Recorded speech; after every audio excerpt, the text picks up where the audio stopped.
Bismillahirrahmanirrahim. Babam 1928'de Gercüş Akburç köyünde dünyaya geldi. 1979'da Didim köyünde Nusaybin'e göç etti. Orada yerleşti. Babamın asıl adı Mehmet Salih'tir. Fakat Kerbela'yı yani onun hizmetlerinden dolayı arkadaşlar Kerbela'yı ismini verdiler. Ben yaşlandım, bir kenara çekeyim demedi.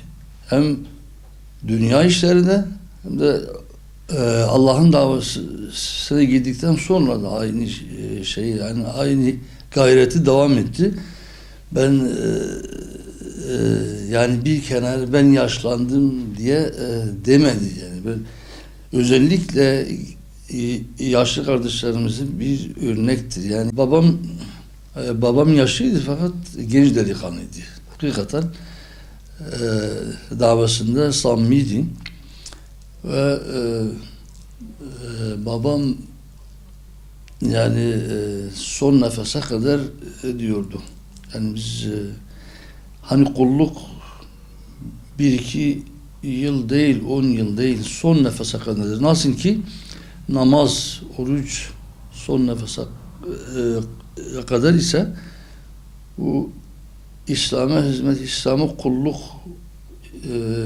olan cihad da son nefese kadardır. Hepimiz için bu geçerlidir. Babamın 4 erkek, 5 kız çocukları vardı. Hepsine de Kur'an öğretmişti. Babam dindar bir insandı. Dinini severdi. Müslümanları severdi. Şehit olmadan önce babam böyle garip şeyler söylüyordu. Halallık istiyordu. Çocuklarından halallık istiyordu. Annemden halallık istiyordu. Şehit olurum diyordu. Ve bir de şunu diyordu.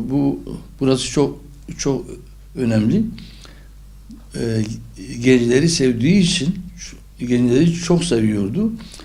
Gençler benim evimin önünde kimse vurmasın, yani şehit olmasın diye ya Rabbi çok benim zoruma gider. Onların yerine benim canımı al ya Rabbi. Belki de Cenab-ı Allah onun bu şehadet duasını kabul etmiştir inşallah. Komşularımızdan 50 yaşlarında bir kadın evimize geldi. Dedi ben Salih amcamı rüyamda görmüşüm. Bir atın üzerine, beyaz bir atın üzerinde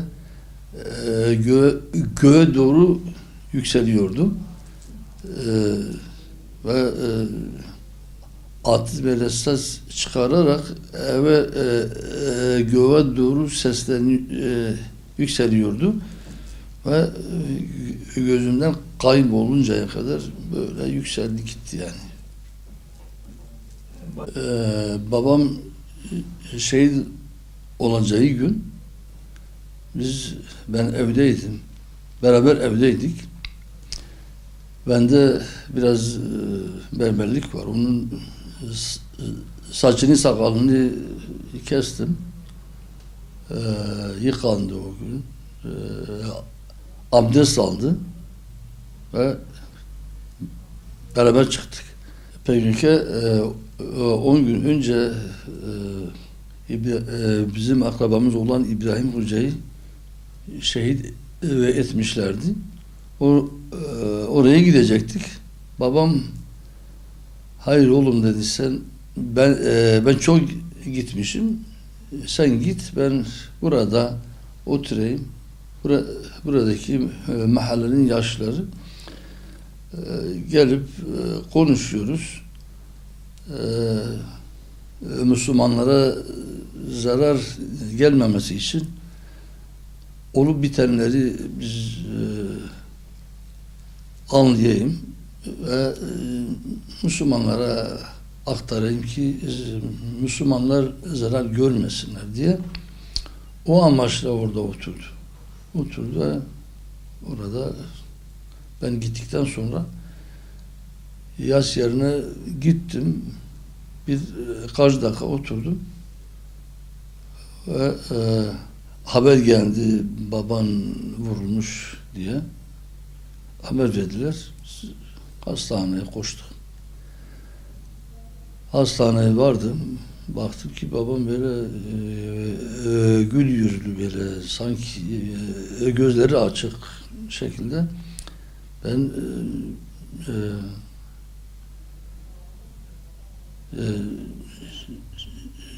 şehit olmadığını ben anladım sanki. Yani böyle güzel bir yüzü vardı. Baba baba deyince baktım ses çıkmadı. Şehit olduğunu anladım. Şehit olduğunu anlayınca onu arkadaşlar da geldiler. Onu oradan eve aldık. Babam 9 kurşunla şehit edilmişti. Daha önce de 30-35 kişiye yakın bir şehitlerimiz vardı. Bunların içinde yaşlı insanlar da vardı. Çocuk vardı, genç vardı. Babam 70 yaşında bir insandı. Bir şehit edildi. Daha önce de PKK kadınları Ayşe adında bir